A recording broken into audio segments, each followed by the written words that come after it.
grateful kami sa naging outcome ng performance namin. Sayang siya sa sayang, pero part of us, happy kami kasi somehow yung paghihirap ng team during trainings na lumalabas. And good ano siya, good sign na may progress kami. And okay, paunti-unti. And hoping na for next, magandang baon din siya for bakasyon. And way din, good way din para sa next year namin na laro. Sana madala namin.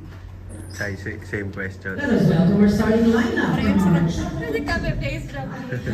Ayun po, good team effort din talaga yung ginawa po namin na sa training, lumalabas yung mga continuity training namin, in-instruct ng mga coaches. We're grateful din ako kasi yung mga player, kung sino man yung ipasok sa amin, nag-step up po talaga. Ayun. And yun nga, magandang baon talaga siya for next year namin ng mga upcoming games. Bilang kayo yung bago tsaka veterans din sa team, ano na yung nagugustuhan nyo dito sa growth ng batang team na to? Ako, everyone kasi yun yan sinabi ni China, everyone is step up na. And ina-embrace na paunti-unti yung responsibility.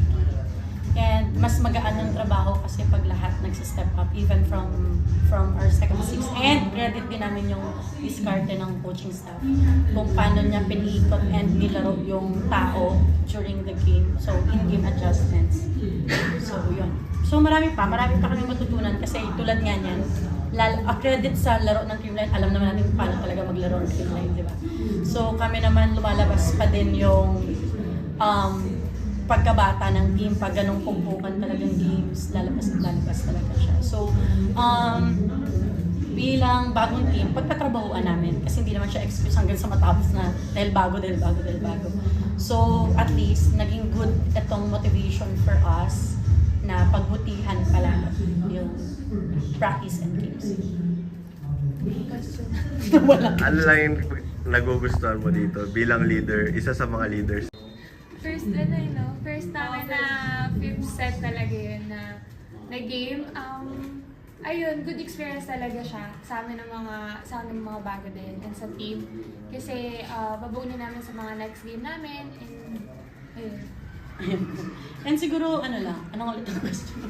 Gano'n pa lang yung morale booster lang. Oh, yeah.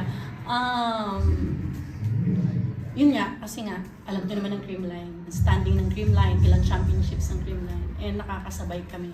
Kumbaga, first set, medyo dehado kami na nakahabol. So, very good talaga siya na motivation niya. Nakakaya namin. And depende na lang talaga sa amin kung paano kami magtiwala sa sarili namin.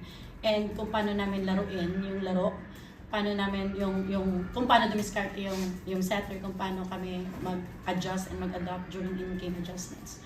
So, happy kami sa naging outcome ng laro namin ngayon. Sayang, ayan naman si Sayang. Pero credit niya sa Creamline, knowing Creamline.